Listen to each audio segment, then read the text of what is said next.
ഇനി 2 വയസ്സ് കഴിഞ്ഞാൽ 3 വയസ്സു മുതൽ കുട്ടിയുടെ പ്രായത്തിന്റെ മറ്റൊരു ദശ തുടങ്ങുകയാണ് ഘട്ടം. 3 മുതൽ 12 വയസ്സ് വരെയുള്ള കാലഘട്ടത്തെ നമുക്ക് ബാല്യകാലം എന്നാണ് വിശേഷിപ്പിക്കാം. ബാല്യകാലം 3 ഘട്ടമായി ബാല്യകാലത്തെ വേർതിരിച്ചിട്ടുണ്ട്. ഒന്ന് 3 വയസ്സ് മുതൽ 6 വയസ്സ് വരെയുള്ള ആദ്യ ബാല്യം, 6 to 9 വരെയുള്ള മധ്യബാല്യം, 9 മുതൽ 12 വരെയുള്ള അന്ത്യബാല്യം. ഇങ്ങനെ 3 ഘട്ടങ്ങളാണ് ബാല്യകാലം. ഓരോ ഘട്ടത്തിലും നമ്മളെ കുട്ടിയുടെ ശാരീരികവും മാനസികവുമായ വളർച്ച ആ കുട്ടിയുടെ രക്ഷിതാവ് അറിഞ്ഞിരിക്കണം. അതിനനുസൃതമായ വെള്ളവും വളവും പരിശീലനങ്ങളും കൊടുത്തിരിക്കണം.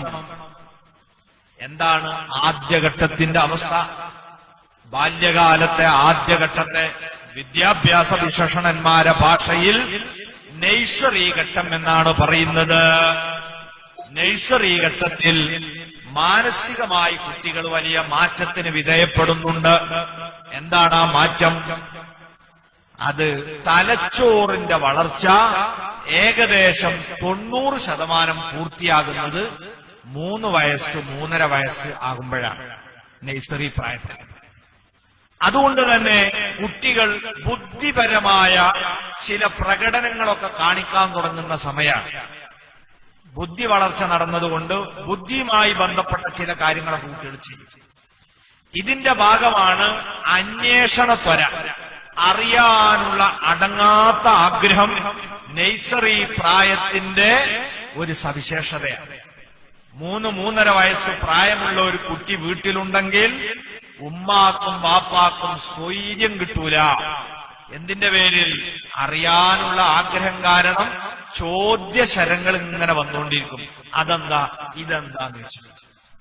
അവിടെ നമ്മള് കുട്ടികളെ മനസ്സിലാക്കാത്തവരാണെങ്കിൽ നമ്മൾ ആ കുട്ടിയെ തകർത്ത് കളയും. ഇത് കുട്ടികളുടെ തലച്ചോറിന്റെ വളർച്ച കാരണം ഉണ്ടാകുന്ന ഒരു പ്രതിഭാസമാണ്. ഇതിനെ തിരിച്ചറിഞ്ഞുകൊണ്ട് അവന്റെ ബുദ്ധി വികസിക്കാൻ ആവശ്യമായ കാര്യങ്ങൾ നമ്മൾ ഈ സമയത്ത് ചെയ്തു കൊടുക്കണം. മനഃശാസ്ത്ര വിദഗ്ധർ പറയുന്നത്, ഒരു കുട്ടിയുടെ കയ്യിൽ കളിപ്പാട്ടം കൊടുത്താൽ അത് തല്ലിപ്പൊട്ടിക്കുന്നത് പോലും എന്തുകൊണ്ടാണത്രേ? ഉള്ളിൽ എന്താണ് ഉള്ളതെന്ന് അറിയാനുള്ള മോഹമാണ്. ഒരു മിസൈൽ അല്ലെങ്കിൽ ഒരു JCB, ഒരു ലോറി, ഇതൊക്കെ കുട്ടികൾക്ക് വാങ്ങി കൊടുത്തു. ചില കുട്ടികളാണ് 2ാമത്തെ ദിവസം തന്നെ അതൊരു 4 കഷ്ണാക്കിയിട്ട് എടുത്തത്. ചില കുട്ടികളോ ഒന്നും ചെയ്യാതെ ഷോക്കേസിൽ വെച്ചിട്ടുണ്ടാവും. നമ്മളെ എടുത്ത് നല്ല കുട്ടി ആരാ? ബസ് കേടുവരുത്താത്തവനാണ്, അല്ലെ? കേടുവരുത്തിയവൻ മോശപ്പെട്ടോ. എന്നിട്ട് നമ്മൾ മറ്റവനോട് പറയടാ, നിനക്ക് ഇനി ഒരു സാധനം വാങ്ങിത്തരൂല. ഇവന്റെ കണ്ട ഈ ഒന്നും ആയിട്ടില്ല, ഓന്റെ ബസ് അത് അങ്ങനെ തന്നെ നിൽക്കണാണ്. ശരിക്കും ഇവിടെ ആരെ നമ്മൾ അഭിനന്ദിക്കേണ്ട, സമ്മാനം കൊടുക്കേണ്ടതും ഇത് പൊളിച്ചോനാണ് എന്നാണ്. കാരണം എന്താ? അവൻ ഇതിന്റെ ഉള്ളിൽ എന്താണ് എന്നറിയാനുള്ള ആഗ്രഹം പ്രകടിപ്പിച്ചു, ബുദ്ധി ഉപയോഗിച്ചു. മറ്റവൻ അങ്ങനെ ചിന്തിച്ചിട്ടില്ല. അവനോട് പറയണം, ഇതുപോലെ പൊളിച്ചടാ, പൊളിച്ചിട്ട് ഉള്ളിലെ പരപ്പെടുക്കെന്ന് ഇവനോടാ പറയണ്ടേ. ശരി, അങ്ങനെ കുട്ടി പൊളിച്ചാൽ അതിന്റെ പേരിൽ അടിക്കാൻ പാടില്ല. പിന്നെന്ത് വേണം? ആ പൊളിഞ്ഞത് ഇനി എങ്ങനെ പഴയ കോലത്തിലാക്കുന്നത് ഓനോട് ചോദിക്കാം. ചിലപ്പോ പണ്ടത്തെ വായി തന്നെ ഏച്ചൂട്ടാൻ അങ്ങനെ ശ്രദ്ധിക്കും. അത് ഓന്റെ ബുദ്ധി വളരാൻ കാരണം. ഇനി അതിന് കഴിയുന്നില്ലെങ്കിൽ ഈ പൊട്ടിയ കഷ്ണം കൊണ്ട് വേറൊരു കളി അത് കണ്ടുപിടിക്കാൻ വേണ്ടി ഏൽപ്പിക്കുക, അല്ലാതെ ചീത്ത പറയരുത് എന്നാണ്. അപ്പൊ അറിയാനുള്ള ഈ ആഗ്രഹവുമായി 100 കൂട്ടം ചോദ്യങ്ങളുമായി ഈ പ്രായത്തിൽ കുട്ടികൾ വന്നാൽ നല്ല മറുപടി ആ കുട്ടികൾക്ക് ഉൾക്കൊള്ളാവുന്ന വിധത്തിൽ പറഞ്ഞു. നമുക്ക് ദേഷ്യപ്പെടാൻ പാടില്ല. അങ്ങനെ ദേഷ്യപ്പെട്ട് ചോദ്യം ചോദിക്കുമ്പോൾ പോയാ എന്ന് പറഞ്ഞാൽ ഇനി ആ കുട്ടിന്റെ തല വളരൂല, ബുദ്ധി വികസിക്കൂല, അവൻ മണ്ടനായി പോകും. അതുകൊണ്ട് ഉമ്മയും ബാപ്പയും ഒക്കെ നഴ്സറി പ്രായത്തിൽ നമ്മൾ കുട്ടിത്വത്തിലേക്കൊന്ന് പോകേണ്ടി വരും. അതിന് ഉമ്മക്കും ബാപ്പക്കും കഴിയാത്തോണ്ടാണ് നമ്മൾ ഈ നഴ്സറി സ്കൂൾ തുടങ്ങേണ്ടി വന്നത്. നമ്മളെ മഹത്തായ സ്ഥാപനത്തിൽ ഇവിടെ നിങ്ങൾക്കറിയാലോ, LKG UKG കൊണ്ട് ഫുള്ളായി പോയില്ല. ഞങ്ങളെ ഇപ്പൊ എവിടെയും സീറ്റില്ല.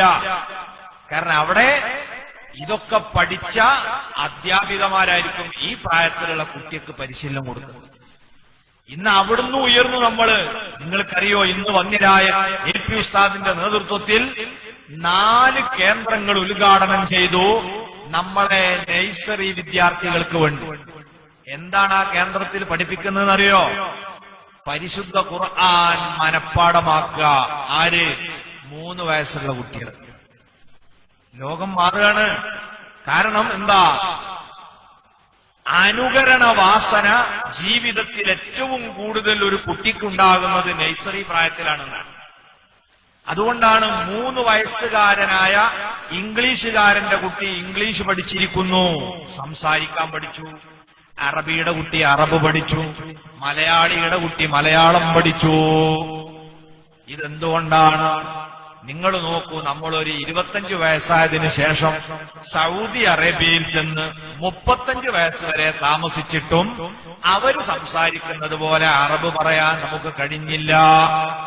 3 വയസ്സായ കുട്ടിയതാ വളരെ ക്ലിയറായി ഇംഗ്ലീഷും അറബും മലയാളവും സംസാരിക്കുന്നു. എന്താ അവരും നമ്മളും തമ്മിലുള്ള വ്യത്യാസം? പ്രായത്തിന്റെ വ്യത്യാസമാണ്. നഴ്സറി പ്രായം എന്നത് അനുകരിക്കാൻ ഏറ്റവും ശക്തി ലഭിക്കുന്ന സമയമാണ്. ഒരാൾ സംസാരിക്കുന്നത് അങ്ങനെ തന്നെ സംസാരിക്കാൻ കഴിയുക, കേൾക്കുന്നത് അങ്ങനെ തന്നെ പറയാൻ സാധിക്കുക. ആ കഴിവിനെ ഉപയോഗപ്പെടുത്താൻ നമ്മൾ എന്തു വേണം?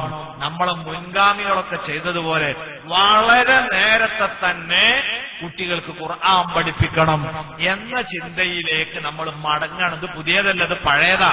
നമ്മൾ പണ്ട് പഠിച്ചിട്ടുണ്ട്. ഇമാമുന ശാഫിഈ റളിയല്ലാഹു അൻഹു ഖുർആൻ ഫുൾ മനഃപ്പാടമാക്കിയ പ്രായത്രേ 7 വയസ്സ് അല്ലേ?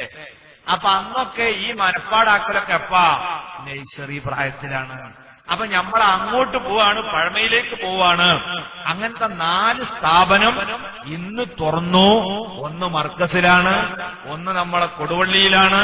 അങ്ങനെ വേറെ 2 സ്ഥലത്തും കൂടെ ഇത് സ്ഥാപിച്ചു. ഇൻഷാ അല്ലാഹ് ആ സമ്പ്രദായം കേരളത്തിലുടനീളം നടപ്പിലാക്കാൻ പണ്ഡിതന്മാർ ആലോചിച്ചുകൊണ്ടിരിക്കുകയാണ്. അങ്ങനെ സംഭവിച്ചാൽ 7 വയസ്സാകുമ്പോഴേക്ക് നമ്മളൊക്കെ കുട്ടികള് ഫാത്തിഹ മുതൽ റബ്ബിന്നാസ് വരെ കാണാതെ ഓതുന്ന ഒരു സ്ഥിതി നിങ്ങൾ ആലോചിച്ചു നോക്കി. അള്ളാഹു അങ്ങനെയുള്ള ഒരു ലോകത്തെ കാണാനും അനുഭവിക്കാനും നമുക്ക് തൗഫീഖ് നൽകുമാറാകട്ടെ. അതൊരു വലിയ സംഭവമായിരിക്കും. അപ്പോ ഓരോ പ്രായത്തിന്റെയും അവസ്ഥ നമ്മൾ മനസ്സിലാക്കിയിട്ട് കുട്ടികളെ നിയന്ത്രിക്കണം. ഇനി ഈ പ്രായം അനുകരണത്തിന്റെ പ്രായം ഞാൻ പറഞ്ഞു. കണ്ടതും കേട്ടതും ഒക്കെ ആ കുട്ടികളെ മനസ്സിൽ കയറും. അപ്പോ അതുകൊണ്ട് തന്നെ രക്ഷിതാക്കൾ എന്ത് ചെയ്യണം? ഒരു കുട്ടിയുടെ സാംസ്കാരികമായ അടിത്തറ അവന്റെ ഹൃദയത്തിൽ രൂപപ്പെടുന്ന പ്രായമാണ് നഴ്സറി പ്രായം. അതിനാൽ ഈ പ്രായത്തിലുള്ള കുട്ടികൾ വീട്ടിലുണ്ടെങ്കിൽ വളരെയേറെ ശ്രദ്ധിച്ചുകൊണ്ടേ നമ്മൾ സംസാരിക്കാൻ പാടുള്ളൂ. മുതിർന്ന കുട്ടിയെ ചീത്ത പറയാൻ ഉപയോഗിക്കുന്ന മോശപ്പെട്ട പദപ്രയോഗങ്ങൾ ഈ കുട്ടി കേൾക്കാനിടയായാൽ അതവന്റെ സ്വഭാവത്തെ ബാധിക്കുന്നു. വീട്ടിൽ നമ്മൾ TV തുറന്നു വെച്ചപ്പോൾ അതിലൂടെ പുറത്തു വരുന്ന രംഗങ്ങൾ അശ്ലീലമാണോ ആഭാസകരമാണോ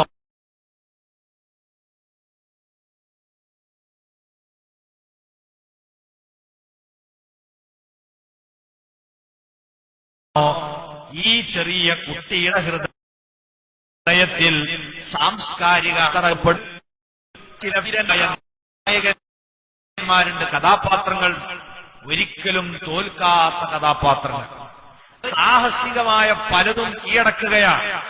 അങ്ങനെയുള്ള വില്ലനിലൂടെ പ്രദർശിപ്പിച്ചു കൊടുത്താൽ ഈ കുട്ടികളുടെ മനസ്സ് എവിടെയെത്തുക? അവരൊരിക്കലും എന്ത് ചെയ്യാനും മടിക്കുകയില്ല. അവരെ മനസ്സിലേക്ക് കടന്ന ഈ കാർട്ടൂണിലെ കഥാപാത്രത്തെ പോലെ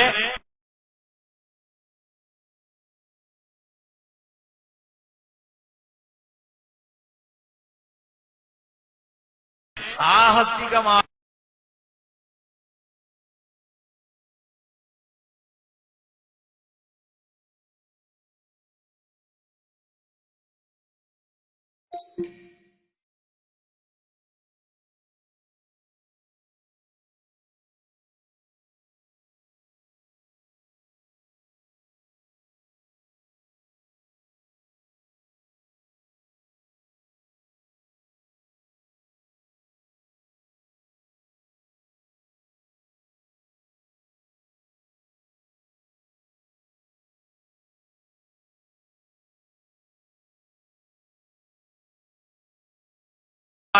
ഭീകരയജ്ഞങ്ങൾ ഈ കുട്ടി ഏറ്റെടുക്കാറും ഇപ്പോൾ വഴിഭക്ഷിതമാക്കി മാറ്റുന്നത്.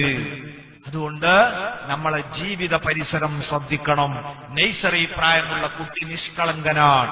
കണ്ടാൽ കണ്ടതിന് ഒരു ക്യാമറ കണക്കെ ഒപ്പിയെടുക്കും. നമ്മളെപ്പോലെ നേരും നെറിയും വ്യവചേദിച്ച് മനസ്സിലാക്കാനുള്ള കേൾപ്പെത്തിയിട്ടില്ല.